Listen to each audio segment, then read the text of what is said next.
வணக்கம். நான் உங்கள் நண்பன் சிவகுமார். இது உங்கள் ஊடகம் உறக்கச்சொல். இன்னைக்கு வாய்ஸ் ஆஃப் காமன் மேன் நிகழ்ச்சியில் நம்ம பார்க்க போகிறது காஷ்மீரில் நடந்த தீவிரவாத தாக்குதலை பற்றி நம்மளோட ஒரு காமன் மேனோட வியூ என்ன அப்படிங்கிறத பற்றி தான் பேச போகிறோம். எல்லாரும் வீடியோவை பார்த்து உங்களுடைய கமெண்ட்டுகளை கொடுங்க. எல்லாரும் உணர்ச்சி பெருக்கில் இருக்கும். உணர்ச்சி பெருக்கு இந்த சென்ஸ் நம்மளோட பயங்கர கோபத்தில் இருக்கிறோம். ஒரு சாமானியனா இருக்கிறப்ப அதை பார்க்குறப்ப நமக்கு ஆத்திரங்கள் வருது. என்னடா நம்ம நாட்டு மேலே இவ்வளோ பெரிய தாக்குதல் நடத்தியிருக்காங்களே, 29 உயிர் பலியாயிருக்கு அப்படின்னு கேட்குறப்ப பயங்கர கோபங்கள் வருது. ஒரு சாதாரண மனுஷனா கோபம் வர்றது இயற்கை தான், யதார்த்தம் தான். ஆனால் லீடர்ஷிப்பில் இருக்கவங்க என்ன செய்யணும் அப்படிங்கிறதையும் நம்ம இந்த நேரத்தில் யோசிக்கணும். லீடர்ஷிப்பில் இருக்கிறவங்க பதறக்கூடாது, நிதானமாக யோசிக்கணும். ராஜாங்க ரீதியாக என்ன மாதிரி ஆக்டிவிட்டி எடுக்கணும், பொலிட்டிக்கலாக என்ன ஆக்ஷன் எடுக்கணும், எக்கனாமிக்கலி என்ன கைண்ட் ஆஃப் ஆக்டிவிட்டி எடுக்கணும் அப்படிங்கிறத டிசைட் பண்ணணும்னு தான் நான் நினைக்கிறேன். காலையிலேருந்து பார்க்குறப்ப 2-3 ஃபேஸ்புக் ஸ்டேட்டஸ்லாம் பார்த்தா அது ரொம்ப கவலை அளிக்கிறதா இருக்குது. ஒரு நண்பர் போடுறாரு, முதல்ல அது என்ன சொல்கிறது, காஷ்மீரோட மகாராஜாவாக இருந்தவர் ஒரு ஹிந்துங்கிறாரு. இன்னொருத்தர் இந்த மாதிரி சொல்கிறாங்க. அது ஆக்சுவலாக நம்ம இதெல்லாம் ரொம்ப தவிர்க்க வேண்டிய இந்த நேரத்தில் நம்ம உணர்ச்சிகளை கட்டுப்படுத்திட்டு கொஞ்சம் புத்திசாலித்தனமாக யோசிக்கணும். இதை ஒரு அரசியல் நிகழ்வுகளாகவோ அரசியல் பார்வையோடு இதை பார்க்கவே கூடாது அப்படிங்கிறது தான் ஒரு சாமானியனோட கருத்தாக இருக்குது.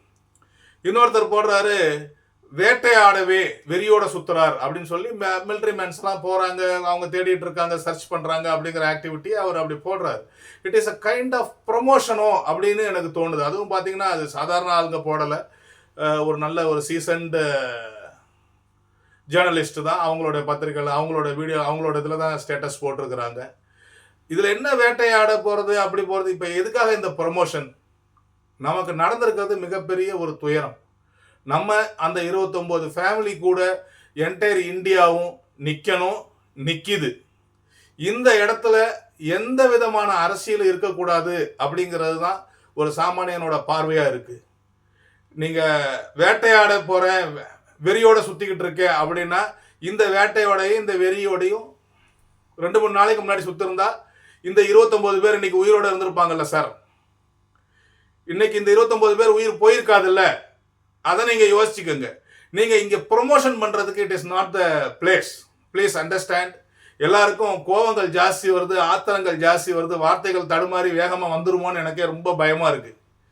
தயவு செஞ்சு இவங்க எல்லாத்தையும் கேட்டுக்கிறேன், இதை ஒரு ரிலீஜியஸ் இஷ்யூவாக கொண்டுட்டு போகாதீங்க.